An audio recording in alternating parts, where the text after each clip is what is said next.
Once, the mighty Sultan of Dubai decided to embark on a sea voyage with a few of his most trusted courtiers. It was a bright morning.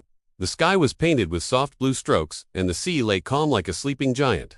Everyone was excited, except one.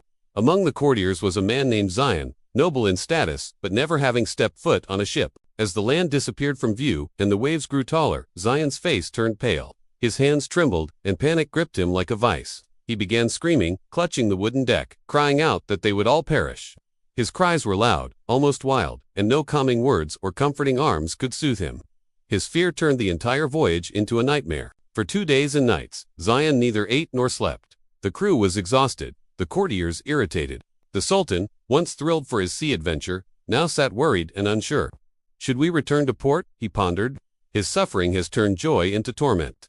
Just then, a calm elderly man named Idris, a simple scholar who had joined the journey as an observer, approached. "Your Highness," he said, bowing, "if you grant me permission to act in my way, without interference or questions, I can end this misery." The Sultan, desperate and hopeful, agreed. "Do what you must. If you succeed, you shall be rewarded beyond measure." Idris nodded, walked to the deck, and signaled the crew, "Throw him into the sea." The sailors froze.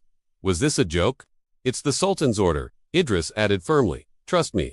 Reluctantly, the crew grabbed the shrieking Zion and tossed him into the cold, dark waters. The sea swallowed him. Moments passed. Then he resurfaced, flailing, coughing, screaming louder than before. He sank again. The horror in his eyes was real, now, not imagined. He fought for breath, panic turning to pure survival. After a few terrifying moments, Idris shouted, "Pull him back up." They dragged Zion onto the deck, soaked, trembling, but alive. Something had changed. The man who once screamed at the gentle sway of the ship now lay silently, hugging the deck as if it were his savior, muttering, "Thank God, solid wood." From that moment, Zion remained calm. He ate, slept, and even smiled. The sea was still the same, but his fear had been transformed.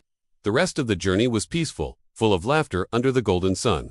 When the ship returned to port, the Sultan found Idris. "How did you know that throwing him into the sea would bring peace?" Idris smiled, a little sadly. "Because I once did the same with my heart." He looked out at the sea. "Years ago, I loved my wife deeply, but was crippled by the fear of losing her. I clung to her so tightly, I suffocated her with my anxiety, constant questions, doubts, anger. She left me. That emptiness, that silence, was my drowning.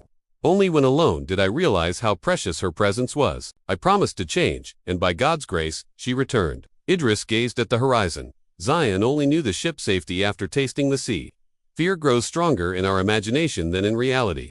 When we avoid it, it controls us, causing panic, doubt, emotional turmoil, but when we confront it head-on, we understand its true size. It may shake us, but it teaches resilience, appreciation, strength. Sometimes, life throws us into deep waters, not to drown us, but to teach us to swim and reveal the resilience we never knew we had. If this story touched your heart, please like, share, and subscribe to our channel to discover more lessons about fear and resilience. Comment, yes, if you felt this message, and live with a courageous heart.